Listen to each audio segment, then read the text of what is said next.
Moving from the heat of battle of World War II to the icy deterrence of the Cold War brings our next aircraft firmly in at number 7. The Soviet Tupolev TU-95M. Manufacturer, plant number 18, Quibyshev. Power plant, 4 Kuznetsov 14,795 effective horsepower turboprops. Top speed, 514 miles per hour. Payload, 19,809 pounds. Armament, 2 23mm guns. Range, 7,949 miles.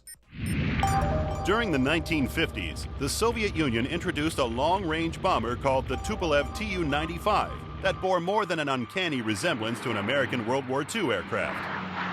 Tupolev Design Bureau takes the fuselage of the B-29, takes a lot of the things that the Soviets have learned about aircraft design during the Second World War, and they build the Bear. And that's the NATO name, the Western name for Tu-95. You look at the aeroplane and you immediately see innovation. Innovation in terms of flying, in terms of speed, in terms of range, but true to Soviet style, of course, no innovation in terms of crew comfort. You look inside and you think, how can anyone survive an 18-hour, 20-hour mission in something quite so small and uncomfortable? Unlike many of its counterparts, the Tu-95 could defend itself with 2 radar-controlled, turret-mounted guns and 2 kitchen standoff missiles. Also, with a range of nearly 8,000 miles and a speed of 500 miles per hour, the Tu-95 was a serious threat to the West. But more of a threat was its 19,000-pound payload that was capable of delivering the Soviet atomic bomb. When Uncle Joe Stalin has got the bomb and the means to deliver it, not just to Berlin, but to Philadelphia, when Joe Stalin can bomb New York City, then there is a serious threat to the United States. By 1955, and as the Tu-95 went into service, the Cold War was beginning to heat up.